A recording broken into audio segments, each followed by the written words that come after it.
হ্যাঁ, অবশ্যই একটু হতাশ, কারণ আমার লাইফে প্রথম ডাবল হান্ড্রেড হতো, যদি আমি ক্যারি করতে পারতাম। সো আমি বলবো যে একটু ডিসঅ্যাপয়েন্টেড যে ক্যারি করতে পারি নাই শেষ পর্যন্ত। ভালো, এবং যদি আপনার ইনিংসটা নিয়ে বলতেন যে কেমন লাগলো বা কেমন প্রত্যাবর্তনের একটা সময় বলা হচ্ছে যে প্রত্যাবর্তনের ইনিংস, সেই হিসাবে যদি আপনি বলেন যে না অল ওভার বলবো আমি হ্যাপি, কারণ বেশ কয়েকদিন পর আমি টিমে আসছি এবং বেশ কয়েকদিন পর একটা ন্যাশনাল টিমের হয়ে বড় ইনিংস খেলতে পারছি। আমি বলবো যে আমি খুব হ্যাপি, বাট আগে তো বললাম যে যদি ডাবল হান্ড্রেড হতো আর একটু ভালো হতো, একটু ডিসঅ্যাপয়েন্টেড ওই দিক থেকে। ব্রিলিয়ান্ট ইনিংস, তারপরে আসলে আফসোসের কথা বলাটা খুব আমি জানি, কিন্তু তারপরেও আপনার যেভাবে ক্যারিয়ারটা শুরু হয়েছিল মানমোহনের যে সেই 70 ইনিংসটা, তারপরে সাউথ আফ্রিকাতে সেই 100টা, তারপরে 3 বছরে যে ক্যারিয়ারটা আপনার এসেছে, মানে অনেকবার টিমের থেকে বাইরে চলে গেছেন, আবার আসছেন, পারফর্ম করে আসছেন।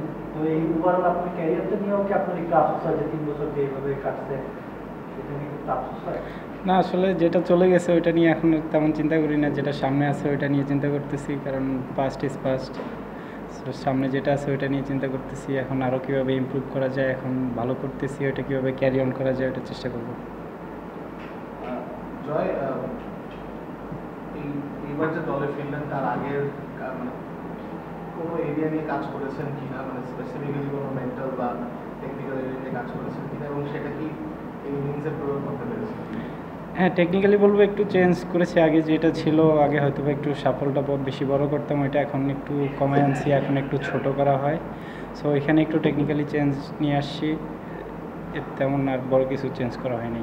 মানে মেন্টালিটি বা ইনিংস অ্যাপ্রোচ করার ব্যাপারে, মানে আপনি বড় ইনিংস খেলেন, আমরা জানি যে বড় ইনিংস খেলেছেন, আগে টেস্ট 100 আছে, পার্সোনাল সেঞ্চুরি আছে, এবার একটা এনসিএল টি20 তো 100 আছে, তো হয়তো ওই মেন্টালিটিটা কি আপনি মানে ধারণ করতে পেরেছেন এখন, যে মনে হচ্ছে যে এরকম একটা ইনিংস খেলাতে সুবিধা হবে গোয়িং ফরওয়ার্ড? না, আসলে ওই এনসিএল টি20 100 থেকে আমাকে নিজেকে আর বুস্ট আপ করতে পারছি, কারণ ওইখানে খুব ভালো পারফর্ম হয়েছে। দেন এনসিএল 4 তো ভালো পারফর্ম ছিল। সো আমি চেষ্টা করছি যে ওইভাবে ওইখানে যেমন ইনিংসটা ক্যারি করতে পারছি, এখানে এসেও যেন সেম কাজটা করি, কোনো ডিফারেন্ট কিছু করব না, জাস্ট নিজের যে লাস্ট এনসিএল যেভাবে খেলে আসছি ওইভাবেই ক্যারি করব। যখন ব্যাটিংয়ে নামার শুরুর দিকে, মানে তখন আপনার মানে ম্যান সেট আপটা কি ছিল, মানে আপনি কিভাবে ক্যারি করতে চান, এবং যে বলটা আউট হয়েছেন এক্স্যাক্টলি, মানে যেটা এজটা হলো ওই বলটা আপনার কি এরকম মনে হচ্ছে নাকি আপনার মনে হয় যে একটু আর একটু সিরিয়াসলি টেনশন করলে ঠিকঠাক? না, আমি আমার ন্যাচারালের মধ্যেই ছিলাম। আসলে ওই বলটা আর কি একটু ডাবল ডিসিশনের মধ্যে হয়ে গেছিলো, যে আরেকটু যদি ভালোভাবে কাভার করে খেলতাম হয়তো এমনটা হতো না, বাট আনফর্চুনেট হয়ে গেছে। মাইন্ডসেটটা মানে নামেন আপনি বা আগের পরিকল্পনা থাকে তো দলের নিজের, ধরুন 169 ব্যাটিং করতে নামলেন, মানে নামার আগের পরিকল্পনা কি ছিল মাইন্ডসেট? না, আসলে তেমন কোনো ডিফারেন্ট ছিল না, যে আগের দিন যেমন শুরু করেছি আজকেও সেম ওইতেই শুরু করার মাইন্ডসেট ছিল। আপনি আগামী 2-3 বছরে মানে নিজের ক্যারিয়ারটা আসলে কোথায় দেখতে চান? আফসোসের কথা বলছিলেন, আপনাদের সামনে টেস্টে এখন অনেক ভালো ব্যাটসম্যান আছে যারা আমাদের আইডল হতে পারে, যেমন সুখে আছে, মুমিনুল আছে, শান্ত বা লিটনরাও অনেক ভালো করছে। সেই জায়গা থেকে টেস্ট খেলাটা তো এখন আরো একটু বেশি ইন্সপায়ারিং, অনেকেই আছে যারা টেস্ট খেলে। আপনি আপনার ক্যারিয়ারটা মানে আগামী 2-3 বছরে কোথায় দেখতে চান? লঙ্কা ব্যাটসম্যানে আপনাকে বাংলাদেশেও মানে বড় একটা হিসেবে দেখা হয়? না, আসলে অত বড় এখন প্ল্যান করি নাই, এখন জাস্ট এই সিরিজের মধ্যেই আছি। এই সিরিজটা শেষ করে দেন হয়তো পাকিস্তানের সাথে সিরিজ আছে, ওইটা নিয়ে চিন্তা করবো। নেক্সট 2-3 ইয়ার্স অনেক বেশি টাইম। সো অত বড় প্ল্যান করতে গেলে দেখা গেল সামনের সিরিজগুলোতে তেমন ভালো পারফর্ম হবে না। নেক্সট সিরিজ বাই সিরিজ যদি আগাই তাহলে হয়তো কন্টিনিউ করতে পারবো। জয়, দুইটা প্রশ্ন। একটা হচ্ছে আজকে শান্ত সেঞ্চুরি করলো, আপনি বলে শান্ত করলো, আজকে শান্ত সেঞ্চুরিটা ক্যাপ্টেন হিসাবে তার 4th সেঞ্চুরি, কেমন ব্যাটিং করলো, এবং মানে তাকে নিয়ে তো অনেক কথা, ক্যাপ্টেন্সি ছিল না, মানে ক্যাপ্টেন্সি ছেড়ে দিয়েছে আবার ব্যাক করেছে, ইনিংসটা আপনার কাছে কেমন লাগলো? না, দেখেন উনি কিন্তু যখনই ব্যাটিংয়ে নামে খুব অ্যাগ্রেসিভ ব্যাটিং করে। আমরা যখন উপর থেকে ভালো স্টার্ট দিই তখন ওনাদের জন্য, যারা লেটে ব্যাটিং করে যেমন মুশফিক ভাই, শান্ত ভাই, লিটন ভাই, ওনাদের জন্য ইজি হয়ে যায়। তখন স্কোরিং অপশনটা খুব ভালো, আমি বলবো খুব ভালো একটা ইনিংস ছিল ওনার।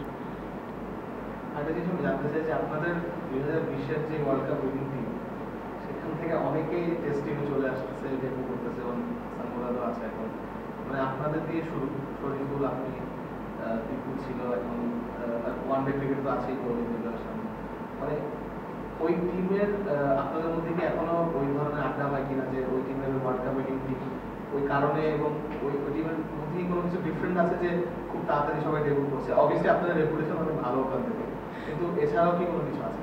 না, আসলে তেমন এক্সট্রা ম্যাজিক্যাল কিছু নাই। আমরা যখন একসাথে দেখা হয় তখন আড্ডা দেই, সেই স্মৃতিগুলো মনে করি। Last two questions.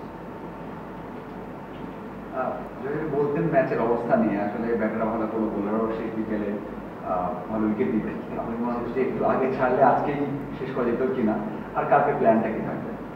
না, আজকে খুব ভালো শেষ হয়েছে। আমরা শেষের দিকে তাইজুল ভাই, মুরাদ খুব ভালো ফিনিশ করেছে এবং কালকেও হয়তো আমরা যদি আর্লি মর্নিংয়ে একটা দুটো উইকেট নিতে পারি তখন ওদের লেট অর্ডার ব্যাটিং চলে আসবে, তখন আরও ইজি হয়ে যাবে, হয়তো বা কালকের মধ্যেই শেষ হয়ে যাওয়ার চান্স থাকবে খেলা। জয়, গত 2 বছর আসলে একটু ব্যাট প্যাচের মধ্যে দিয়ে যাচ্ছিলেন, সরকারি ইনিংসে 50ও ছিল না, এই ম্যাচে সেঞ্চুরি করলেন, ডাবল 100-এর একটা সুযোগ ছিল।